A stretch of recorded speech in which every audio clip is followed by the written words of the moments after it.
Dear friends, last video வந்து resultant force ஓட basics பார்த்திருந்தோம். So basicsல வந்து ஒரு resultant force diagram கொடுத்திருந்தாங்கன்னா அந்த forces வந்து inclined forces எந்த மாதிரி வந்து resolve பண்ணலாம் அப்படிங்கறது பார்த்திருந்தோம். அதாவது ஒரு inclined force இப்ப இந்த diagramல கொடுத்திருக்க மாதிரி ஒரு inclined forceனா அதுக்கு டிகிரி கொடுத்திருப்பாங்க. அந்த மாதிரி அதாவது horizontal force and vertical force இல்லாம இருக்குது தான் inclined force.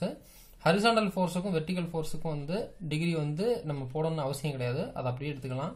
அப்படியே வந்து ப்ராப்ளத்துல இந்த என்ன நியூட்டன் கொடுத்திருக்காங்களோ அந்த ஃபோர்ஸ் அப்படியே எடுத்து சால்வ் பண்ணலாம். இது மாதிரி ஒரு inclined force டிகிரி வேல்யூ கொடுத்திருந்தாங்கன்னா அதை வந்து ஒரு horizontal வேல்யூவாவும் ஒரு vertical வேல்யூவாவும் பிரிச்சு தான் சால்வ் பண்ண முடியும். சோ இது வந்து நம்ம resultant forceல வந்து ஃபர்ஸ்ட் ப்ராப்ளமா சால்வ் பண்றோம். இது வந்து क्वेश्चन டயகிராம். இந்த டயகிராம் வந்து क्वेश्चन டயகிராம். உங்களுக்கு எக்ஸாம்ல வந்து இந்த क्वेश्चन டயகிராம் அப்படியே எடுத்து ஃப்ரீ பாடி டயகிராமா வரைஞ்சுக்கங்க. பொதுவா வந்து அது மாதிரி வரையணும்ங்கற அவசியம் கிடையாது. இருந்தாலும் வந்து உங்களுக்கு அது மாதிரி வரைஞ்சா கொஞ்சம் ஈஸியா இருக்கும். அதுக்காக क्वेश्चनல இருக்க டயகிராமை அப்படியே எடுத்து வரைஞ்சுக்கங்க. அதுலயே நம்ம வந்து ஃப்ரீ பாடி டயகிராம் சால்வ் பண்ணிரலாம். சோ இதுல என்ன கேட்டிருக்காங்கன்னா find the resultant of the coplanar concurrent forces acting at the point O as shown in figure. So இந்த Oங்கற பாயிண்ட்ல இருந்து 4 ஃபோர்ஸ் போகுது. இப்போ இதுல வந்து 3 ஃபோர்ஸ் மட்டும் தான் போணுச்சு அப்படினா இந்த ஒரு பாயிண்ட்ல இருந்து 4 ஃபோர்ஸ் வந்து ஒரே பாயிண்ட்ல இருந்து போறதனால இது கன்கரண்ட் ஃபோர்சஸ் சொல்றோம். ஒரே பிளேன்ல இருக்கறனால இது கோப்லானர் ஃபோர்ஸ் அப்படினு சொல்றாங்க. So coplanar concurrent forces. இப்போ இதுல வந்து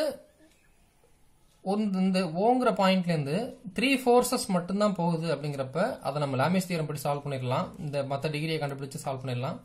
சோ 4 ஃபோர்சஸ் போயும்போது எப்படி சால்வ் பண்றது அப்படிங்கறத இந்த ஃபார்முலா பார்க்க போறோம்.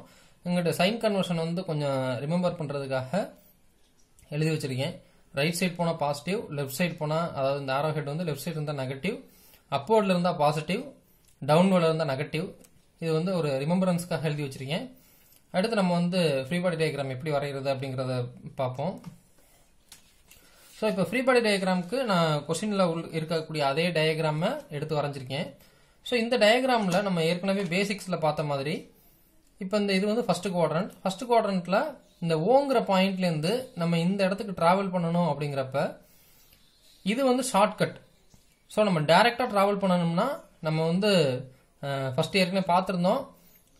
இது வந்து θ1 அதாவது பேசிக்ஸ்ல 1ல பாத்தீங்கன்னா இது θ1 இது f1 இருக்கும். θ1 வந்து 30 டிகிரி வேல்யூ கொடுத்திருக்காங்க. f1 வந்து 150 நியூட்டன் கொடுத்திருக்காங்க. சோ இதுல வந்து கன்ஃபியூஸ் ஆயிக்காதீங்க. இது வந்து ஃபோர்ஸ், இது வந்து θ டிகிரி. ஓகே. சோ இந்த ஓங்கற பாயிண்ட்ல இருந்து நம்ம இங்க டிராவல் பண்றது ஷார்ட்கட்னா நம்ம வந்து ரெண்டு வழியில போலாம். ரைட் சைடு ஒரு ஹரிசாண்டலா போயிட்டு அப்வர்ட்ல ஒரு வெர்டிகலா போவோம்.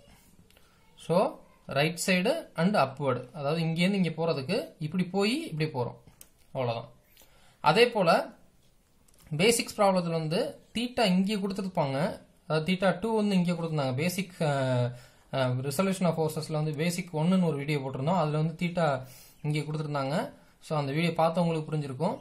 அதனால நம்ம வந்து அப்வர்ட்ல போயிட்டு அதுக்கு அப்புறம் வந்து லெஃப்ட்வர்ட் வருவோம். இங்க வந்து θ வந்து இந்த இடத்துல கொடுத்திருக்காங்க.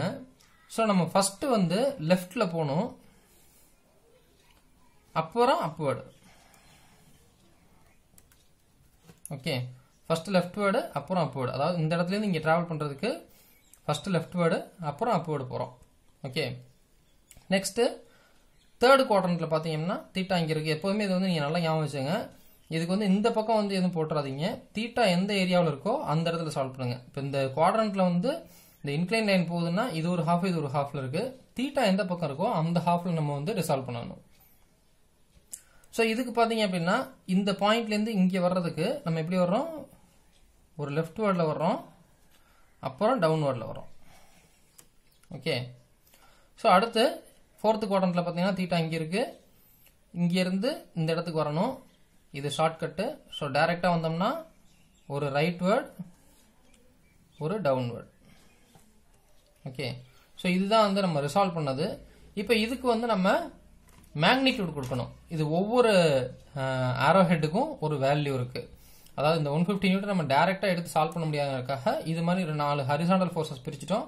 1 2 3 4 4 horizontal forces, 1 2 3 4 4 vertical forces. Okay. So இப்போ வந்து நம்ம இதுக்கு மேக்னிட்யூட் கொடுக்கிறோம். மேக்னிடியூட் எப்படி கொடுக்கணும் அப்படின்னா நல்லா ஞாபகம் எஃப் காஸ் தீட்டா அல்லது எஃப் சைன் தீட்டா, அது எந்த குவாட்ரண்ட்ல இருக்கோ அதை பொறுத்து. இப்போ ஃபர்ஸ்ட் குவாட்ரண்ட்ல F1 cos theta 1, F1 sine theta 1. தீட்டாவுக்கு ஆப்போசிட்ல இருக்கக்கூடிய ஆரோ ஹெட்டுக்கு சைன் வரும். ஸோ சைன் கன்வர்ஷன் நம்ம கடைசியாக போட்டுக்குவோம். இப்போ இதுக்கு எழுதணும் அப்படின்னா 150ங்கிறது இதோடைய ஃபோர்ஸு, தீட்டாவுக்கு ஆப்போசிட்ல இருக்கனால இதை வந்து நம்ம சைன் ஃபர்ஸ்ட் போட்டுருவோம், அடுத்து இந்த டிகிரி, அவ்வளோதான். ஓகே, ஸோ இது சைன் அப்படின்னா கண்டிப்பாக இது காசு தான். ஸோ இதுக்கு வந்து 150 cos 30. ஓகே, இப்போ இதுக்கு எழுதுறேன் பாருங்க. ஃபோர்ஸ் வந்து இது, தீட்டாவுக்கு ஆப்போசிட்ல இருக்கக்கூடிய ஆரோ ஹெட் இது. So 200 sin 30. ஆட்டோமேட்டிக்காக இது வந்து 200 cos 30. ஸோ இந்த ஆரோ ஹெட்ல இது இந்த குவாட்ரண்ட்ல பார்த்தீங்கன்னா தீட்டாவுக்கு ஆப்போசிட் ஆரோ ஹெட் இது. ஸோ இது வந்து 80 சைன், இதோட டிகிரி வந்து 60. இந்த ஆரோ ஹெட்டுக்கு 80 cos 60. இப்போ இது வந்து 45 டிகிரி. இந்த 45 டிகிரிக்கு தீட்டாவுக்கு ஆப்போசிட் இந்த ஆரோ ஹெட். ஸோ இது வந்து இதனுடைய ஃபோர்ஸ் பார்த்தீங்க அப்படின்னா 180, தீட்டாவுக்கு ஆப்போசிட்ல இருக்க சைனு, இந்த தீட்டா வந்து 45. ஸோ இது வந்து 180 cos 45. ஸோ இப்போ நம்ம என்ன பண்ணோம், இருக்கிற இன்க்ளைன்டு ஃபோர்ஸை வந்து ஒரு ஹரிசாண்டல் ஒரு வெர்டிக்கலாக எல்லா குவாட்ரண்ட்லையும் பிரித்தோம். அதுக்கப்புறம் ஒவ்வொரு ஆரோ ஹெட்டுக்கும் வந்து வேல்யூ கொடுத்தோம். அந்த வேல்யூ எப்படி கொடுத்தோம் அப்படின்னா ஃபோர்ஸு, காஸ் அல்லது சைனு, அப்புறம் டிகிரி, இப்படி தான் கொடுத்துருக்கோம். டிகிரியை ஃபர்ஸ்ட் இதை போட்டக்கூடாது, ஆன்சர் ஃபுல்லாக தப்பாயிரும். இதுக்கப்புறம் வந்து நம்ம பிளஸ் மைனஸ் இங்கே இந்த சைன் கன்வர்ஷன் படி நம்ம கொடுக்க போகிறோம். ஸோ இந்த பிளஸ் மைனஸ் மட்டும் கொஞ்சம் கவனமாக பாருங்க. ரைட் சைடு இருந்தா பாசிட்டிவ், லெஃப்ட் சைடு இருந்தா நெகட்டிவ். முதல்ல ஹரிசாண்டலுக்கு மட்டும் கொடுத்துருங்க. ரைட் சைடு இருந்தா பாசிட்டிவ், லெஃப்ட் சைடு இருந்தா நெகட்டிவ். ஸோ 4 ஹரிசாண்டல் ஃபோர்ஸஸ் இருக்கு. ரைட் சைடு இருக்கிறதுக்கு பாசிட்டிவ் கொடுத்துட்றோம், லெஃப்ட் சைடு இருக்கிறதுக்கு நெகட்டிவ் கொடுத்துட்றோம். அடுத்து வெர்டிக்கல்ல பாத்தீங்க அப்படின்னா upward positive, downward negative. So அப்வர்ட்ல இருக்க 2 ஃபோர்ஸ் இருக்கு. இது பிளஸ், இதுவும் அப்வர்ட்ல இருக்கு பிளஸ், இது டவுன்வர்ட்ல இருக்கு மைனஸ், இது டவுன்வர்ட்ல இருக்கு மைனஸ். ஓகே, ஸோ இப்போ இதுக்கு அடுத்து நம்ம வந்து எப்படி ப்ராப்ளம் சால்வ் பண்றதுங்கிறத பார்க்க போறோம்.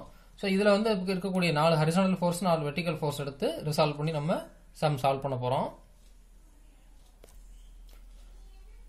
ஓகே, இப்போ வந்து இதான் நம்ம வந்து கிவன் டேட்டா வந்து as per the free body diagram எழுதுறோம். டு ஃபைண்ட் வந்து ரிசல்டன்ட் ஃபோர்ஸ், அதனுடைய டைரக்ஷன் ஆல்பா. ரிசல்டன்ட் ஃபோர்ஸ்க்கு வந்து R கண்டுபிடிக்கணும். அதாவது Rங்கிறது ரிசல்டன்ட் ஃபோர்ஸ்க்கான சிம்பிள். அந்த ரிசல்டன்ட் ஃபோர்ஸ் வந்து எந்த திசையில போகுது, அந்த எந்த டைரக்ஷன்ல போகுது, அது எவ்வளவு டிகிரி அப்படிங்கிறது ஆல்பா. இது ரெண்டு தான் நம்ம கண்டுபிடிக்க போறோம். ஸோ இதுல வந்து summation of horizontal forces, horizontal ஃபோர்ஸஸோட சமேஷன், அதாவது கூட்டுத்தொகை. சரிங்களா, பிளஸ் இருந்தா பிளஸ் போட்டுங்க, மைனஸ் தான் மைனஸ் போட்டுங்க. இப்போ எப்படி கால்குலேட்டர்ல சால்வ் பண்றது அப்படிங்கறத நான் சொல்லித்தரேன். ஸோ இது வந்து நம்ம இந்த ஹரிசாண்டல் ஃபோர்ஸஸ் வந்து என்னென்ன ஹரிசாண்டல் ஃபோர்ஸுக்கோ அது எல்லாத்தையுமே வந்து தனியா எடுத்து எழுதிக்கிறோம். ஃபர்ஸ்ட் 150 cos 30, அடுத்து 200 மைனஸ் 200 cos 30, அடுத்து 80 cos 60, அடுத்து 180 cos 45. இப்போ இதை வந்து தனித்தனியா வேல்யூ போட்டு சால்வ் பண்ணலாம், இல்ல மொத்தமா சால்வ் பண்ணலாம். முதல்ல தனித்தனியா வேல்யூ போற எப்படின்னு பாத்துங்க. இந்த பிளஸ் மைனஸ்லாம் வந்து கால்குலேட்டர்ல போடாதீங்க. ஜஸ்ட் 150 cos 30 அதோட வேல்யூ மட்டும் போடுங்க. போட்டீங்க அப்படின்னா 129, இங்கே பிளஸ் போட்டுங்க, 129.90 கிடைக்கும். அடுத்து இந்த மைனஸ் அப்படியே போட்டுங்க. இதுல சால்வ் பண்றது 200 cos 30, 173.20. அடுத்து மைனஸ் 80 cos 60, 40. ஆன்சர் வந்து 40 பிளஸ் 180 cos 45, 127.27. ஓகே, ஸோ இதான் வந்து நம்மளுடைய வேல்யூ கிடைச்சிருக்கிறது. இப்போ இது சால்வ் பண்ணும்போது எப்படி சால்வ் பண்றீங்க அப்படின்னா, இந்த சைன் பிளஸ் மைனஸ் இதெல்லாம் வந்து பிராக்கெட்டுக்கு வெளியில போட்டுக்கோங்க. ஒவ்வொன்றுக்கும் வந்து பிராக்கெட் யூஸ் பண்ணி போடுங்க, அப்பதான் ஆன்சர் கரெக்டா வரும், இல்லைன்னா ஆன்சர் தப்பா வரும். ஸோ பிளஸ் 129.90 பிராக்கெட் க்ளோஸ் பண்ணிக்கோங்க, மைனஸ் 173.20 ப்ராக்கெட் க்ளோஸ் பண்ணிக்கோங்க, மைனஸ் 40 ப்ராக்கெட் ஓப்பன் பண்ணி 40 ப்ராக்கெட் க்ளோஸ் பண்ணிக்கோங்க, பிளஸ் 127.27 ப்ராக்கெட் க்ளோஸ் பண்ணிக்கோங்க. இப்போ இதில் வந்து ப்ராக்கெட் கரெக்டாக ஓப்பன் பண்ணி கரெக்டாக க்ளோஸ் பண்ணணும், இல்லைனா சின்டெக்ஸ் எரர் வந்துடும். ஸோ சமேஷன் ஹச் வேல்யூ கண்டுபிடிச்சிட்டோம். சமேஷன் ஹச் வேல்யூ வந்து ப்ளஸில் 43.97 நியூட்டன். இந்த நியூட்டன் போட மறந்துடக்கூடாது. இப்போ இது நம்ம கண்டுபிடிச்சதுக்கு பாக்ஸ் போட்டுறாதீங்க, ஏன்னா இது வந்து நம்ம ஃபைனல் ஆன்சர் கிடையாது, இடையில கண்டுபிடிச்சிருக்கிறோம். இதுக்கு அடுத்து வரக்கூடியதுக்கு தான் வந்து நம்ம பாக்ஸ், அதாவது ஃபைனல் ஆன்சருக்கு வந்து பாக்ஸ் போட்டுக்கலாம். இப்போ ரிசல்டன்ட் ஃபோர்ஸுக்கான சமேஷன் ஆஃப் ஹரிசாண்டல் ஃபோர்ஸை சால்வ் பண்ணிட்டோம். இதே போல் அப்படியே வெர்டிக்கல் ஃபோர்ஸ் சால்வ் பண்ணுறோம். வெர்டிக்கல் ஃபோர்ஸை மட்டும் தனியாக எடுத்து இப்போ நான் கால்குலேட்டர் போட்ட மாதிரி போட்டு பார்க்குறோம். ஓகே, இப்போ நம்ம வந்து சமேஷன் ஹச் எப்படி கண்டுபிடிச்சோமோ அதே போல் சமேஷன் வி இருந்து இது ஒன்றுக்கும் தனித்தனியாக போட்டு சமேஷன் வி கண்டுபிடிச்சிட்டோம். So summation V equal to -21.56 newton கிடைக்குது. சமேஷன் ஹச் வந்து பிளஸ்ல கிடைக்குது, சமேஷன் வி வந்து மைனஸ்ல கிடைக்குது. ஸோ இது வந்து நம்ம கடைசியாக ஒரு இந்த horizontal value plus vertical value மைனஸ்ங்கிறத வச்சு ஒன்று சொல்கிறேன். ஸோ ரிசல்டன் எப்படி கண்டுபிடிக்கணும், இந்த formula root of summation H square plus summation V square, அதாவது சமேஷன் ஹச் என்ன கண்டுபிடிச்சிருக்கோமோ அது ஸ்கொயரு, சமேஷன் வி என்ன கண்டுபிடிச்சிருக்கோமோ அது ஸ்கொயர் பண்ணணும். இந்த வேல்யூ வந்து நம்மளுக்கு கடைசியாக தேவைப்படும். இப்போ இதில் போட வேணாம், இதில் போட்டோம்னாலும் நம்மளுக்கு வந்து -21.56 ஸ்கொயர் பண்ணால் ப்ளஸ் தான் வரும். ஸோ இப்போ வந்து இது எப்படி போறேன்னு பாருங்க. முதல்ல வந்து ரூட் போட வேணாம், பிராக்கெட் ஓப்பன் பண்ணி 43.97 பிராக்கெட் க்ளோஸ் பண்ணி ஸ்கொயரு பிளஸ் பிராக்கெட் ஓப்பன் பண்ணி 21.56 பிராக்கெட் க்ளோஸ் பண்ணி ஸ்கொயர். இப்போ இது போட்டீங்க அப்படின்னா இதுக்கு ஒரு வேல்யூ வரும். இந்த வேல்யூ வந்து நீங்க இங்க எழுதணுங்கிற அவசியம் கிடையாது. இப்போ இந்த வேல்யூ வந்த வேல்யூவை ரூட் பிரஸ் பண்ணி ஈக்குவல் டு பிரஸ் பண்ணா போதும், ஆன்சர் கிடைச்சிரும். 48.97 நியூட்டன். இதான் நம்ம வந்து ரிசல்டன்ட் ஃபோர்ஸ் கேட்டிருந்த ரிசல்டன்ட் ஃபோர்ஸ் வந்து நம்ம கண்டுபிடிச்சாச்சு. இப்போ ரிசல்டன்ட் டைரக்ஷன் எப்படி போடணும் அப்படின்னா,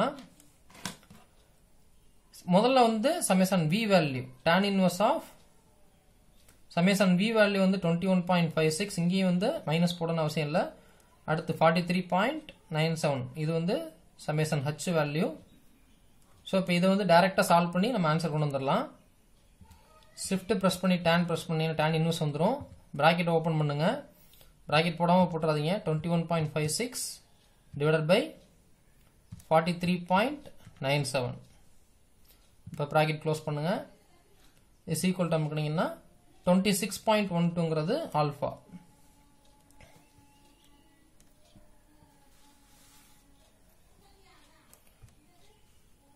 so alpha is equal to 26.12 degree. இதில் டிகிரி வேல்யூ வந்து போட மறந்துடக்கூடாது.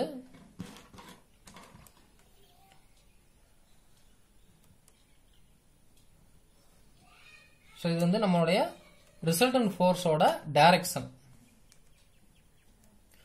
ஓகே, இப்போ வந்து நம்ம ரிசல்டன்ட் ஃபோர்ஸ் 48.97 நியூட்டன் கண்டுபிடிச்சாச்சு. அடுத்து ரிசல்டன்ட் டைரக்ஷன், அதாவது ரிசல்டன்ட் ஃபோர்ஸோட டைரக்ஷன் வந்து 26.12ங்கிறத கண்டுபிடிச்சாச்சு. இப்போ இதுல வந்து இதோட ப்ராப்ளம் முடிஞ்சிச்சு. இப்போ இந்த கீழே போட்டிருக்கிறது வந்து ஒவ்வொரு குவாட்ரண்ட்டும் வந்து ஹரிசாண்டல் வேல்யூ பாசிட்டிவ் வேல்யூ என்ன சைன் கன்வர்ஷன் அப்படின்னு சைன் என்ன வேல்யூங்கிற போட்டிருக்கேன்.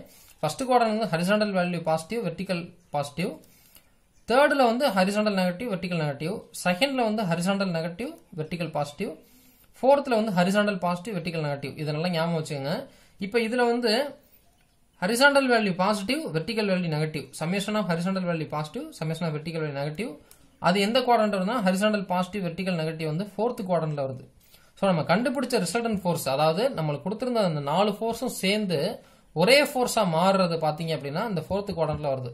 ஸோ இந்த ரிசல்டன்ட் டயக்ராம் நம்ம இது மாதிரி வரைஞ்சு காமிச்சோம்னா கொஞ்சம் நல்லா இருக்கும். இல்லைனாலும் ஒன்றும் பிரச்சனை இல்லை, புரிஞ்சுக்கிறதுக்காக இது எப்படின்னு சொல்றேன். எக்ஸாம்ல வந்து இது ரெண்டும் தேவை கிடையாது, இதோட முடிச்சா போதும். ஸோ நம்ம கண்டுபிடிச்ச ரிசல்டன்ட் ஃபோர்ஸ் வந்து ஃபோர்த் குவாட்ரண்ட்ல இந்த மாதிரி வருது. ஸோ ரிசல்டன்ட் ஃபோர்ஸ் எவ்வளோ 48.97 நியூட்டன். அது எவ்வளோ ஆங்கிள் மேக்கப் பண்ணுது அப்படின்னா 26.12 டிகிரி. இதுதான் இதோட ரிசல்டன்ட் டயக்ராம். இதுக்காக தான் நம்ம வந்து இது என்னங்கிறத பார்க்குறோம். சப்போஸ் ஹரிசாண்டல் வேல்யூ மைனஸ் ஆகும் வெர்டிக்கல் பாசிட்டிவா வந்துருந்துச்சுன்னா சைன் குவாட்ரண்ட்ல வரும். ரெண்டுமே பாசிட்டிவ் வந்துருந்துச்சுன்னா ஃபர்ஸ்ட் குவாட்ரண்ட்ல வரும். இது வந்து இப்போ ஃபோர்த் குவாட்ரண்ட்ல வந்திருக்கு. ஸோ இது வந்து ஃபோர்த் குவாட்ரண்ட்டை சார்ந்தது. ஓகே, ஸோ இதோட முடியுது இந்த ப்ராப்ளம். ஃபர்ஸ்ட் ப்ராப்ளம்ங்கிறதுனால கொஞ்சம் டைம் எடுத்து ரொம்ப அதிகமாக டைம் எடுத்து சால்வ் பண்ணியிருக்கோம். அடுத்தடுத்த ப்ராப்ளம் வந்து கொஞ்சம் டைம் கம்மியாக சால்வ் பண்ண பார்ப்போம். இது ஒரு தடவை கோத்ரூ பண்ணி பாருங்க. ஸோ இது 13 மார்க் கொஸ்டின். இதில் ஃப்ரீ பாடி டயக்ராமுக்கு மட்டுமே வந்து 5 மார்க் வந்து கிடைக்கிறதுக்கான வாய்ப்பு இருக்கு. 5 to 6 மார்க் வந்து கிடைக்கும். இந்த ரிசல்ட் டயக்ராம்ல எக்ஸாமுக்கு வரைய தேவையில்லை. வரைஞ்சிங்க அப்படின்னா கொஞ்சம் ப்ரெசன்டேஷன் நல்லா இருக்கும். 13 மார்க் அப்படியே கிடைக்கிறதுக்கான வாய்ப்பு இருக்கு. இந்த ஆல்ஃபா வரை நம்ம முடிச்சாலே போதும். ஸோ இதை கோத்ரூ பண்ணி பாருங்க. தேங்க்யூ.